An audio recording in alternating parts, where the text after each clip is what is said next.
Hello guys, nandito tayo ngayon. So papuntan dito tayo, nadaanan ko yung lugar na makasaysayang lugar dito sa Jeddah, Saudi Arabia. So bakit ko nasasabing kasaysayan?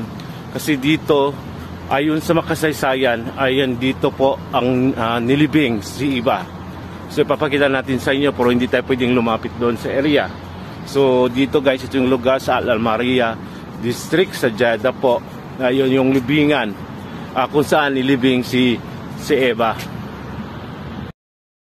Yan, ito yung lugar kung saan ayon sa kwento, yan, ito po yung pinakamakasaysayan kasi dito nilibing si Eva.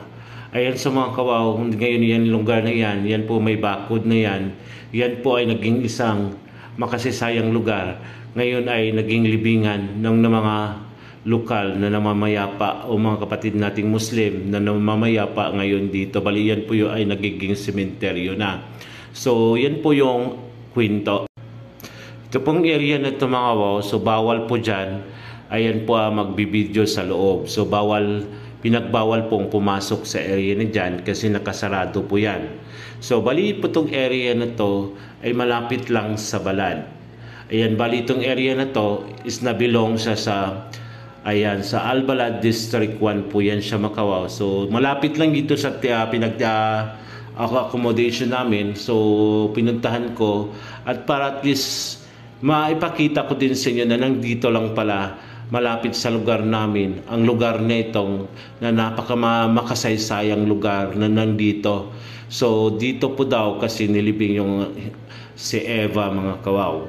So dito, so hindi naman ako magaling mag-documentary. So dito lang mga kawaw, so, nag-share lang ako ng konti ng aking about dito sa lugar na to mga kawaw.